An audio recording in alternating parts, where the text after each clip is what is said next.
নমস্কার বন্ধুরা, আজ আমি আপনাদের এই গরমের হেলদি একটি পরোটার রেসিপি শেয়ার করব। দই পরোটা। পরোটাগুলো যেমন ফুলকো তেমনই কিন্তু সফট আর অসংখ্য লেয়ার যুক্ত। দেখে নিশ্চয়ই বুঝতে পেরেছেন পরোটাগুলো কত সুন্দর হয়েছে। এর জন্য কিন্তু পুরো রেসিপিটা দেখতে থাকুন, আশা করি আপনাদের খুবই ভালো লাগবে। সাথে যদি চ্যানেলে নতুন বন্ধু হয়ে থাকেন অবশ্যই চ্যানেলটি সাবস্ক্রাইব করে নেওয়ার অনুরোধ থাকলো।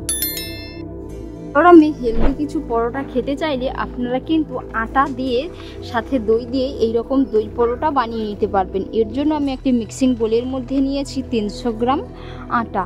আপনারা চাইলে ময়দা দিয়েও বানিয়ে নিতে পারেন, ময়দা দিয়ে বানালে কিন্তু খুবই টেস্ট হয়। তো আমি একেবারে হেলদিভাবে বানাতে চাইছি, এর কারণে এখানে আমি 300 গ্রাম আটা নিয়েছি। তো সাথে পরিমাপ মতো লবণ দিয়ে ভালো করে মিশিয়ে নিলাম। এবার আমি এর মধ্যে দিয়ে দেব 300 গ্রাম আটার জন্য 150 গ্রাম টক দই নিয়েছি। 1 কাপ হয়েছে 150 গ্রাম। এবার আমি এগুলো ভালো করে মিশিয়ে নেব। আর ময়ামের জন্য এখানে আমি কিন্তু কোনো রকমের তেল কিংবা বাটার ঘি ব্যবহার করলাম না, দেব কিছুক্ষণ বাদে। যেহেতু এগুলো আমি টক দই দিয়েছি, এর কারণে এর মধ্যে আমি মিষ্টির জন্য দিয়ে দিচ্ছি 2 চামচ চিনি। আপনারা চাইলে চিনিটা একটু গুঁড়ো করেও দিতে পারেন। তো গুঁড়ো করে দিলে মেল্ট হতে বেশি টাইম লাগে না, অল্প টাইমেই হয়ে যায়। না হলে আপনারা এইরকমভাবে আস্ত চিনিও দিতে পারেন। এবার আমি এর মধ্যে দিয়ে দেব উষ্ণ গরম জল। উষ্ণ গরম জল দিয়ে খুব সুন্দর করে সফট একটি ডো রেডি করে নেব। খুব সুন্দর করে আমি একটি ডো রেডি করে নিয়েছি। এবার আমি এর মধ্যে 1 চামচের মতো ঘি নিয়েছি, খুব ভালো করে লাগিয়ে নেব। দিয়ে এই ডোটাকে আমি 10 মিনিটের জন্য ঢাকা চাপা দিয়ে রেস্টে রেখে দেব। খুব ভালো করে ঘিটা আমি লাগিয়ে নিয়েছি। এবার এটাকে আমি 10 মিনিটের জন্য ঢাকা চাপা দিয়ে রেস্টে রেখে দিচ্ছি। 10 মিনিট পরে দেখাচ্ছি কেমন হয়েছে। 10 মিনিটের জন্য রেস্টে রেখেছিলাম। ডোটা অনেকটাই কিন্তু আগের তুলনায় সফট হয়ে গেছে। এবার আমি এর থেকে লেচি কেটে নেব। এইরকম সাইজ করে লেচিগুলো কেটে নেব। আর ডোটা কিন্তু দারুণ সফট হয়েছে একেবারেই। চিনিগুলো এখনো পর্যন্ত পুরোপুরি মেল্ট হয়নি, এর কারণে আপনারা কিন্তু একটু চিনিটা গুঁড়ো করে দিয়ে দেবেন, খুবই সুন্দর হয়।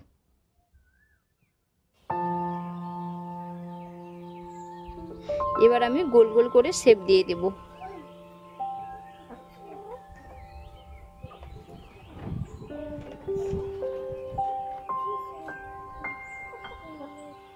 সমস্তগুলো লেচি কেটে গোল গোল করে বোলের শেপ দিয়ে দিয়েছি। এবার আমি এগুলো রুটির মতো করে একেবারেই পাতলা করে বেলে নেব।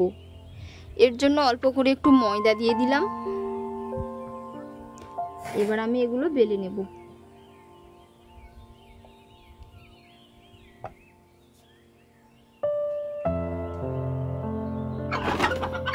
রুটির মতো করে বেলে নিয়েছি। আর বন্ধুরা, এটা যে গোল করে বেলতে হবে সেই রকম কোনো কথা নেই, আপনারা আপনাদের পছন্দ অনুযায়ী কিন্তু শেপ দিয়ে দিতে পারেন। এবার আমি উপর থেকে অল্প করে একটু সাদা তেল লাগিয়ে নিচ্ছি। আপনারা চাইলে এখানে একটু গলানো ঘিও লাগিয়ে নিতে পারেন কিংবা বাটার। ঘি বা বাটার দিলে কিন্তু খেতে দারুণ হয়। যেহেতু আমার ঘিটা গলানো নেই, এর কারণে আমি অল্প করে একটু সাদা তেল দিয়ে দিলাম। দিয়ে এটাকে আমি এইরকম করে একটু ফোল্ড করে নেব। এই যে এর উপরেও ঠিক একই রকমভাবে একটু তেল লাগিয়ে ময়দা ছিটিয়ে নেব।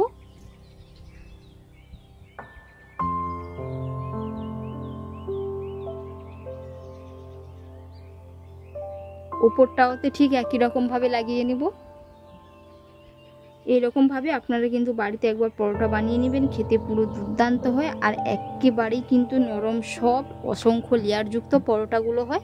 আর বন্ধুরা, প্রতিদিনের মতো কে কোথা থেকে রেসিপি দেখছেন অবশ্যই কমেন্ট করে জানাবেন। যদি রেসিপি আপনাদের ভালো লেগে থাকে অবশ্যই একটি লাইক করে দেবেন। সাথে চ্যানেলে যদি নতুন বন্ধু হয়ে থাকেন অবশ্যই চ্যানেলটি সাবস্ক্রাইব করে নেওয়ার অনুরোধ থাকলো। তো এইরকমভাবে আমি কিন্তু ফোল্ড করে দিলাম। এক এক করে সমস্ত পরোটাগুলো আমি এইরকম করে ফোল্ড করে নেব। আবারও একটা পরোটা ঠিক একই রকমভাবে বানিয়ে নিয়েছি। উপর থেকে একটু তেল লাগিয়ে নিলাম। এবার অল্প করে একটু ময়দা ছিটিয়ে দেব, দিয়ে ফোল্ড করে নেব। তো বন্ধুরা, আপনাদের দেখানোর সুবিধার্থে এর কারণে আমি দুটো করে দেখাচ্ছি। এবার আমি উপর থেকে ঠিক একই রকমভাবে তেল লাগিয়ে নেব।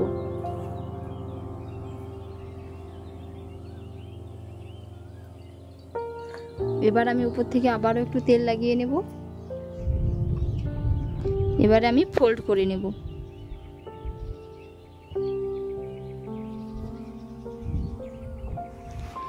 এবার হাত দিয়ে একটু চ্যাপটা করে এটাকে আমি 4 কোণা করে পরোটার মতো করে বেলে নেব।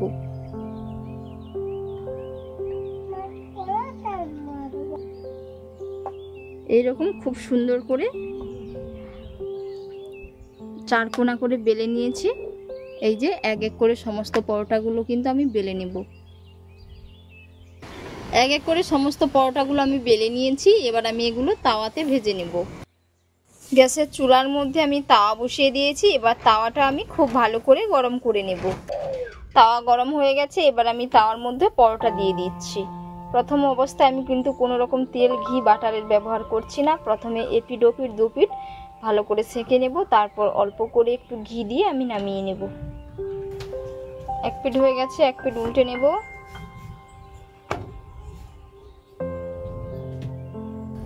দু পিঠ খুব সুন্দর করে সেঁকে নিয়েছি। এবার আমি অল্প করে একটু গলানো ঘি দিয়ে দিচ্ছি। দিয়ে এপিট ওপিট উল্টে খুব সুন্দর করে কিন্তু ভেজে তুলে নেব। আর লেয়ারগুলো কিন্তু খুব সুন্দর হয়েছে। এই যে কালারটাও দারুণ চলে এসছে। পরোটা খুব সুন্দর করে ভেজে নিয়েছি। এবার এটা আমি তুলে নিচ্ছি। বাকিগুলো ঠিক একই রকম ভাবে এক এক করে ভেজে নেব। আবার একটা ঠিক একই রকম ভাবে দিয়ে দিলাম। এক এক করে সমস্ত পরোটাগুলো ভেজে নিয়েছি। আর পরোটাগুলো কিন্তু দারুণ সুন্দর হয়েছে। এই যে এবার আমি এগুলো তুলে নেব।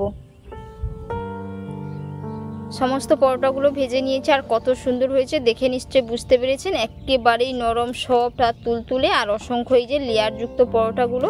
আর বন্ধুরা, আপনারা কিন্তু বাড়িতে অবশ্যই একবার বানিয়ে নেবেন। খেতে পুরো দুর্দান্ত হয়। আর এতক্ষণ পুরো রেসিপি দেখার জন্য আপনাদের অসংখ্য অসংখ্য ধন্যবাদ থাকলো। আপনাদের সাথে নেক্সট অন্য একটি রেসিপিতে দেখা হচ্ছে। ভালো থাকবেন, সুস্থ থাকবেন। ধন্যবাদ।